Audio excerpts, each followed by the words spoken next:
Cabot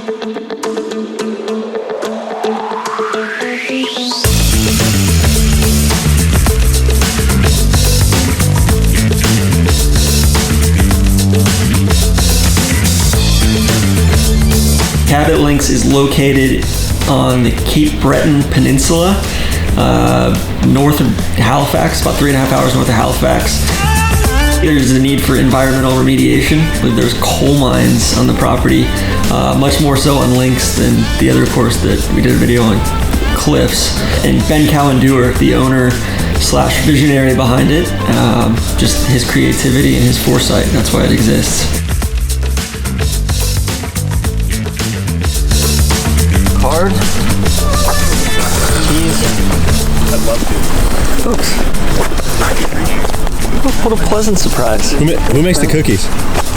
Joe does. It's the kind of course that I need to play like another 10 times to really have a full opinion on it. There's so much going on. There's so many ripples and rumples in the greens. They moved a ton of dirt, and there's a ton of stuff going on, and I think you could play differently. You could play it for a month straight, and it could play differently every single time between the pins and the wind and what time of year it is. I think there was just so much going on that it's tough to wrap your head around, and like I said, you play at different days, and it's going to play like a completely different golf course or with different pins or different winds. But the more we thought about it, just sitting in the bar over some beers, and then in the weeks and months since we've played, it's just been, I think if you gave me 30 rounds to play, I'd play Cabot Links over Cabot Cliffs. If you gave me 3 rounds to play, I'd probably play Cabot Cliffs. There's just a ton of intricacies, and I think it's a better true golf course on maybe a crappier piece of land that they had to do more to.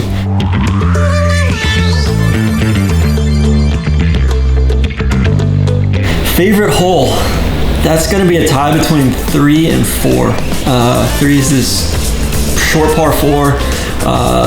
Could play very differently depending upon the wind. 3 is also a good reminder that you can do a hell of a lot without bunkers. That doesn't mean it's not any less. It's probably more strategic because it doesn't have any bunkers. And then 4, that is a really, really fantastic par 4, kind of medium length par 4. It's got this centerline bunker that the way that it orients from the tee, it looks like there's 3 or 4 bunkers right in a row down the middle, and really it's just this one bunker that kind of interacts visually with these other 2 that are on completely other sides of the fairway. So elevated green, shelf falling off to the right, probably top 2 or 3 holes in the entire property in my opinion. So some other highlights of the course. Number 8 shares a green with 13. First go around, I thought it was a little bit Mickey Mouse.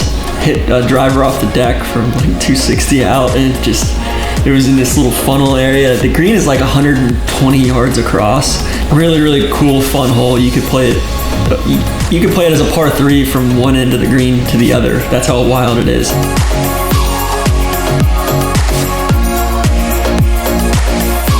What did I shoot? I shot 88 the first time around. Just absolutely abysmal golf. So I think that was one of the other reasons that it took me a little bit longer to really, fall in love with the place. And I can firmly say that I am in love with this golf course now. It's a grower, not a shower.